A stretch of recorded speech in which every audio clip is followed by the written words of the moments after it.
नमस्कार सभी को। मेरा नाम शिवम कुमार त्रिपाठी है और मैं आपके बीच कुछ महत्वपूर्ण विषयों पर चर्चा करने आया हूँ। ये विषय महत्वपूर्ण इसलिए है क्योंकि ये हमारी और आपकी ज़िंदगी को कहीं न कहीं किसी न किसी रूप में प्रभावित करते हैं।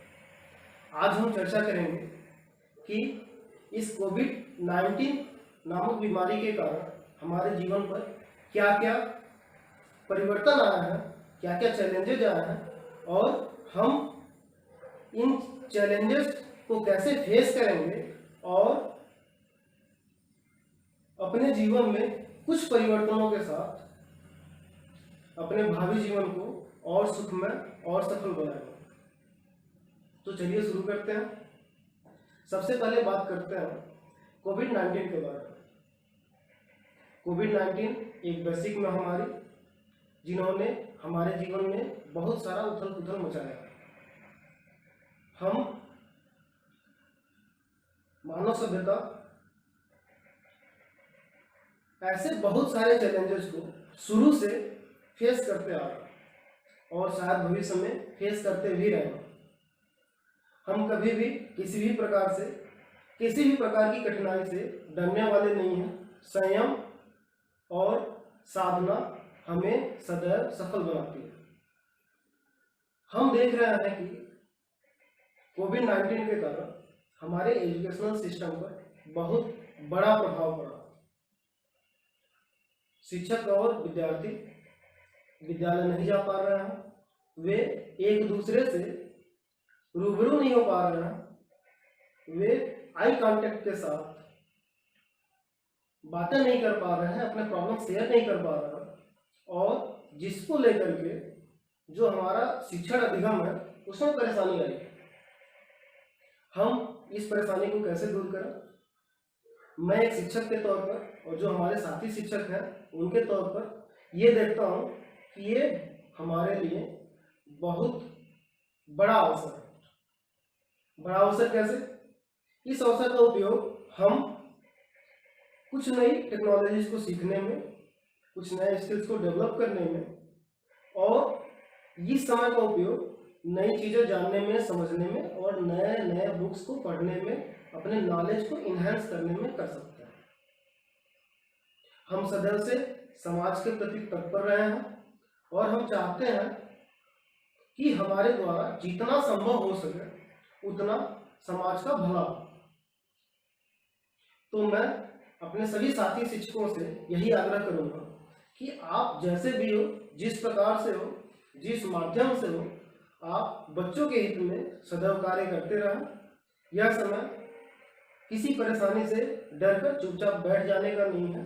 किसी न किसी माध्यम का उपयोग करें और बच्चों के जीवन को एक सुगम मोड़ दें।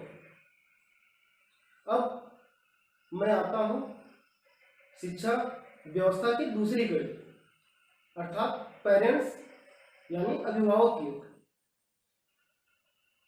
अभिभावक की बात करते हैं तो बहुत सारे अभिभावक जो जागरूक हैं उन्होंने अपने बच्चों को सुविधाएं दी हैं।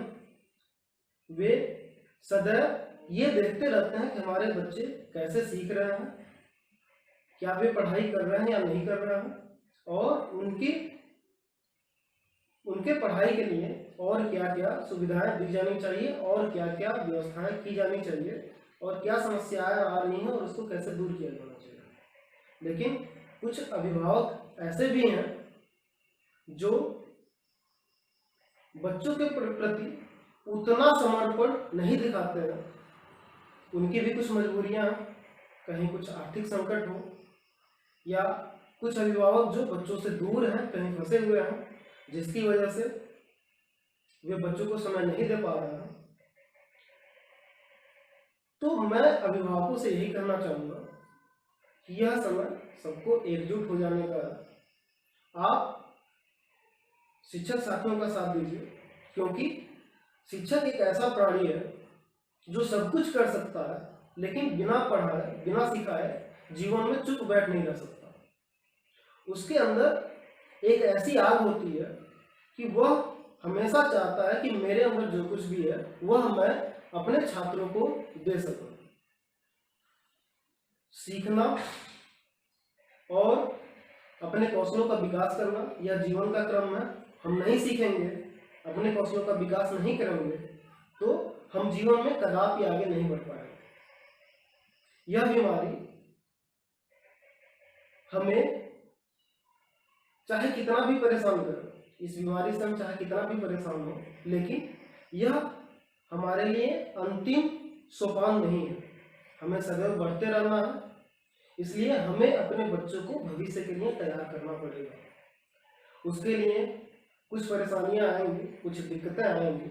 मैं आपसे अपील करूंगा कि आप अपने शिक्षकों से, अपने विद्यालय से संपर्क करें और किसी भी प्रकार से जैसा संभव हो आप अपने बच्चों को वह संसाधन उपलब्ध कराएं जिससे कि वह पठन पाठन का कार्य कर सकें। बच्चे हमारे भविष्य के नींव हैं। अगर वो यह नींव कमजोर होती है तो जाहिर सी बात है कि इमारत भी कमजोर होगी। और भारत एक ऐसा देश जिसमें सबसे ज़्यादा भागीदारी युवाओं की है, बच्चों की है। अगर हम अपने बच्चों को, अपने युवाओं को वो मजबूती न दे पाए तो निश्चित तौर पे हम आने वाले भविष्य में पिछड़ सकते हैं। आज का समय ऐसा है जो टेक्नोलॉजी हमें वो क्षमता देती है जिसके द्वारा हम आगे बढ़ने के लिए और बहुत तेजी से आगे बढ़ने के लिए, गुणात्मक विकास के लिए प्रयास कर सकते हैं। अब मैं आता हूं अपने अंतिम सोपान की तरफ। छात्र हमारे शिक्षा जगत की सबसे महत्वपूर्ण कड़ी है। छात्र ही वह केंद्र बिंदु है जिसके लिए ये सारे उपागम, ये सारे संसाधन, ये सारा सिस्टम रचा गया। छात्रों का हित हो, इसके लिए हम लोग सदैव तत्पर रहते हैं।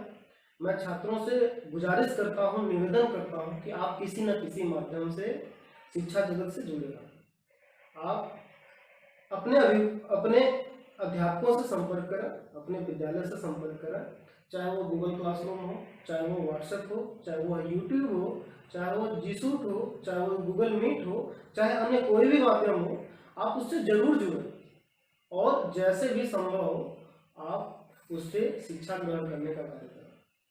हम लोग गूगल फॉर्म्स या गूगल मीट या अन्य तरह के माध्यमों के द्वारा सदैव आपके पठन पाठन के लिए प्रयास करते रहे।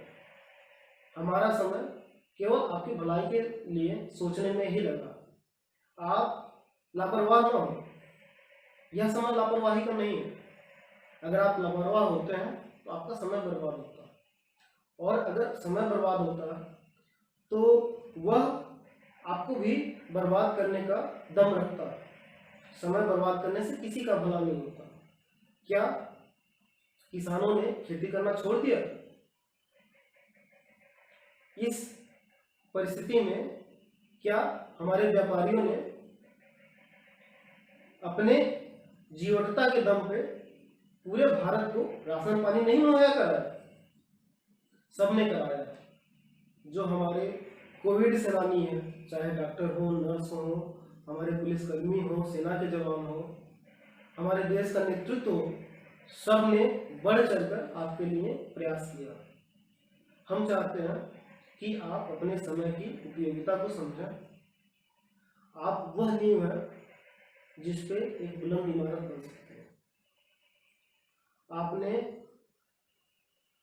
अपनी परिस्थिति को, चाहे किसी परिस्थिति में, हो सकता है कि आपके पास संसाधन न हो सकता है कि आप पे बहुत सारा आर्थिक दबाव हो सकता है आप किसी दूसरे विषम परिस्थिति में हो, लेकिन यह ऐसा समय है जिससे मोटिवेट होकर के हम किसी न किसी माध्यम से, वह माध्यम आपका कॉपी किताब हो सकता है, आपकी पुस्तक हो सकती है, वह माध्यम यूट्यूब हो सकता है, वह माध्यम आपके दोस्त हो सकते हैं, आप उनसे सीख सकते हैं, आपके परिजन हो सकते हैं, आपके बड़े भाई, बड़ी बहन, आपके चाचा चाची, कोई भी हो सकता है। आप जहाँ से सीखेंगे वह आपको निश्चित तौर पे आपके अंदर परिवर्तन लाने में मदद करेगा। हम सदैव यही चाहते हैं कि आपका भला हो, आप जीवन में आगे बढ़ें और सदैव अपने बड़ों की आज्ञा मानें और उनके दिखाए गए कदमों पर चलो। इन्हीं बातों के साथ मैं अपनी वाणी को विराम देता हूँ। नमस्कार।